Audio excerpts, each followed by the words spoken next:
اور ساجدہ خالہ کو یہی لگ رہا تھا کہ میں سو رہا ہوں. خالہ نے مجھے کچھ نہ کہا اور میری ان حرکتوں پر چپ رہی. میں جانتا تھا کہ ساجدہ خالہ جاگ رہی ہے. اس بات پر میں کافی حیران ہوا تھا کہ انہوں نے مجھے یہ سب کرنے دیا ہے.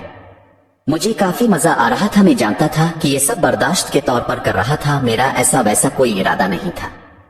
پر اچانک ہی ساجدہ خالہ نے مجھے سوتا ہوا سمجھ کر میرا ہاتھ پکڑ لیا تھا. میں تو حیران رہ گیا تھا کہ میرا ہاتھ ساجدہ خالہ پر لگ رہا تھا. مجھے کافی عجیب محسوس ہو رہا تھا لیکن کچھ دیر بعد ہی مجھے مزہ آنے لگا تھا. رات کو سب سو رہے تھے تو کسی کو بھی پتا نہیں چلا کہ میں جاننے لگا تھا کہ خالہ کیا چاہتی ہے. اچانک ہی ساجدہ خالہ نے میرا ہاتھ نیچے لے کر جانے لگی. میرا تعلق لاہور سے ہے. سب لوگوں کی اپنی کمزوری ہوتی ہے. بالکل اسی طرح میری کمزوری بھی یہی تھی کہ ہر خوبصورت لڑکی پر میرا دل آ جاتا تھا. جب ہی میں اپنی پڑھائی کے ساتھ ساتھ اس مشن کو بھی پورا کرتا رہتا تھا اور ساتھ ساتھ چلاتا تھا. میری یونیورسٹی بھی لاہور میں تھی. میں نے پہلے 5 سال اسی چیز میں گزار دیے تھے کہ ہر ماہ مجھے ایک نئی لڑکی دکھائی دیتی تھی جب میں اس کے پیچھے لگ جاتا تھا اور کسی حد تک اپنے کام میں کامیاب ہو جاتا تھا. یہ چیز ہمارے پورے گروپ میں عام تھی. 5 سال کے بعد میں نے آگے MSc کرنے کا فیصلہ کر لیا تھا. اصل مقصد یہی تھا کہ اگر میں پڑھائی نہ کرتا تو ان مشغلوں سے بھی دور ہو جاتا تھا اور یہی مشغل زندگی کو رنگین بناتے تھے. اسی لیے آگے کی پڑھائی کا فیصلہ کر لیا تھا.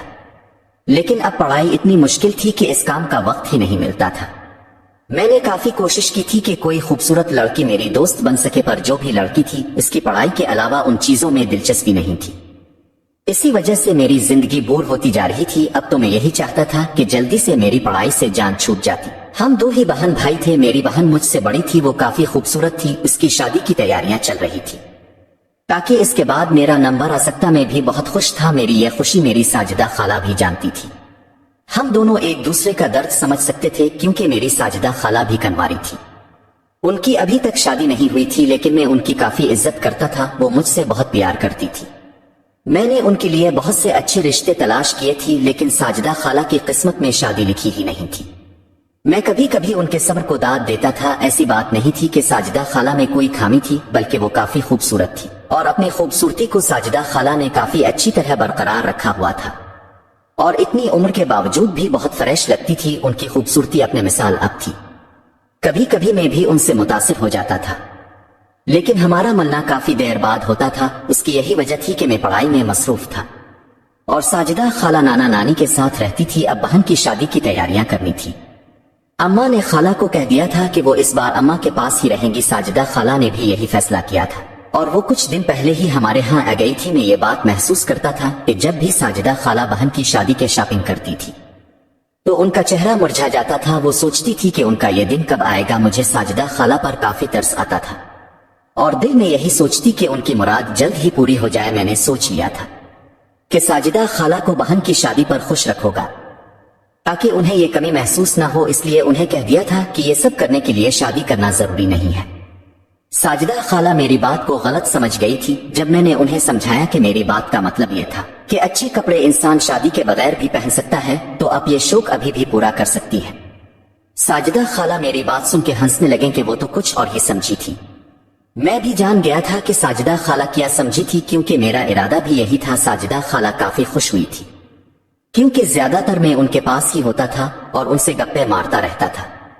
شادی کا وقت جیسے جیسے قریب آ رہا تھا گھر میں کافی رش بن گیا تھا اور دوسری بات یہ تھی کہ سردی کے دن تھے. اب کوئی باہر بھی نہیں سو سکتا تھا. اس لیے ہم سب کی یہی کوشش ہوتی تھی کہ سب مہمان اندر ہی ایڈجسٹ ہو جائیں. اماں نے لاؤنچ میں بستر ڈال دیے تھے تاکہ سب آسانی سے سو سکے. شادی سے پہلے ڈھولکی رکھی گئی تھی. سب لوگ ہی رہنے کے لیے آئے تھے. میں نے اپنی بہن کو دیکھا جو کہ کافی پیاری لگ رہی تھی. ساتھ ایک ساجدہ خالہ پر میری نظر پڑی تو میں حیران ہو گیا تھا. ایسے کپڑے انہوں نے کبھی نہیں پہنے تھے. وہ کافی خوبصورت لگ رہی تھی. میری آنکھوں میں چمک پیدا ہو گئی تھی اور ایک عجیب سا احساس جاگنے لگا تھا. سب لوگ سونے لگے تھے. مجھے کوئی جگہ دکھائی نہیں دے رہی تھی.